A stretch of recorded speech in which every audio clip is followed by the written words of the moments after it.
近年喺葡萄牙咧，移民咧成為咧社會嘅焦點嘅。咁移民人士咧係咪真係拖垮葡萄牙嘅元兇咧？呢件事咧，不如由呢個學術嘅研究嚟咧出發啦。咁講到移民學生要面對嘅問題啦，再到勞工市場啦，同埋社會保障啦，同住房嘅危機，咁同大家一一講清楚。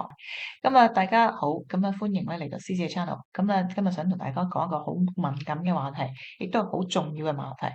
移民人士究竟咧葡萄牙帶嚟咧係咪一個問題咧？其實我哋聽得最多咧就係移民人士搶工啊，咁就移民人士咧就係推高個樓價啦，移民人士咧影響治安嘅。咁如果同你講咧，最早受到排斥嘅人咧係細路仔，咁大家同唔同意咧？咁啊，根據一個咧 Nova University of Lisbon 嘅研究中心嘅主導嘅大型研究嘅話咧，就超過55%有移民背景嘅學生咧，都表示喺學校咧係曾經受到歧視嘅。咁老實講，我啲仔女咧喺公校讀書咧，都係受到過歧視嘅。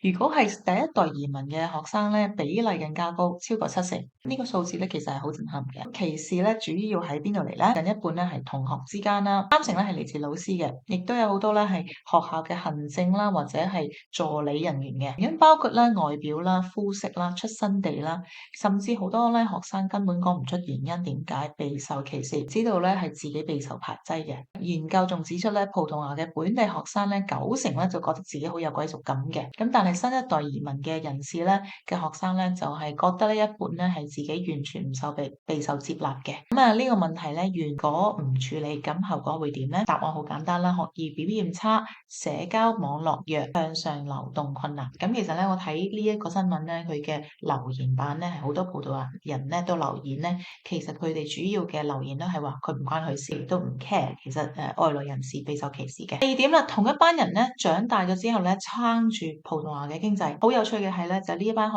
生咧長大咗之後咧，入社會嘅時候咧，角色係完全相反嘅。根據呢一個平台啦嘅聯合官方嘅數據咧嚟分析，2023年咧移民勞工咧嘅年齡咧係中位數係33歲，而葡萄牙本地嘅勞工咧中位數係42歲嘅，即係話咧移民人士咧係令成個咧勞動市場咧年輕咗足足9年嘅，而且咧超過85%嘅移民人士咧都係工作年齡。咁啊，65%嘅人士咧，以上嘅比例咧，移民咧只係8.5%。咁啊，即係其實咧，移民人士咧嚟退休咧，都係只不過係佔少數，都未過10%嘅。而本地人口咧就已經超過24%嘅啦。咁如果冇移民，建築啦、餐飲啦、旅遊啦、農業啦、IT 啦呢啲咁嘅行業咧，都其實已經可以話咧冇得運作嘅。咁老實講咧，你親眼睇到咧，好多酒店行業啊、飲食啊，全部都係咧揾新移民嚟去替代呢個勞工嘅。我係好少，越嚟越少見到喺葡萄牙做嘢。咁啊，第三咧，社會保障話咧，其實咧係移民咧係人事撐住嘅。咁啊有一個數字咧，最近咧好少人主動提起啦。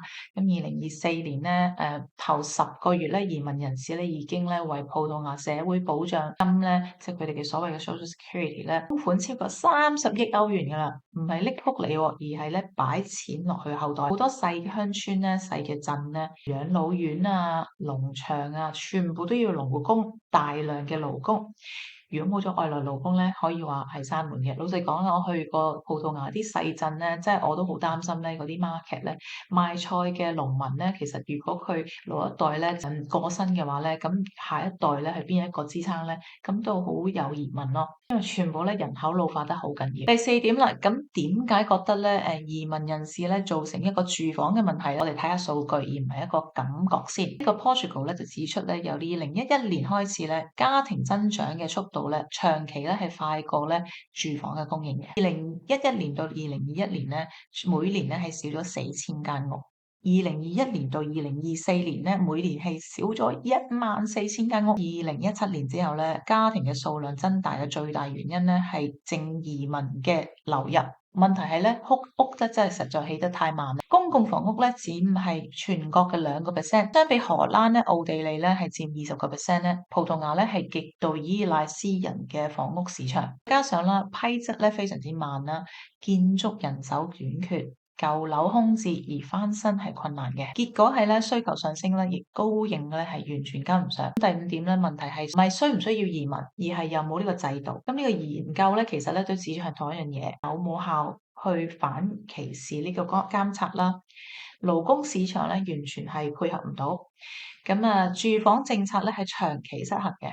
咁如果個社會由細路仔開始被排斥啦，到大個咧亦都依賴佢哋嘅勞工喎，又怪佢哋咧係推高樓價喎。咁呢個咧其實係制度問題，呢個其實係某一種群族嘅問題。咁咧其實結語咧我就覺得係要少啲情緒啦，多啲事實啦。咁啊移民咧唔可以話萬民解約，亦都唔可以我哋當係一個代罪羔羊。如果葡萄牙咧係想有勞動力、有社會保障、有經濟增長嘅話咧，咁就一定要由教育、住房、社會、城市規劃同埋勞工嘅政策一齊處理。但係我好肯定咧係即係每一個國家咧都有自己嘅問題，亦都咧冇可能話可以做到一個完美嘅政策嘅。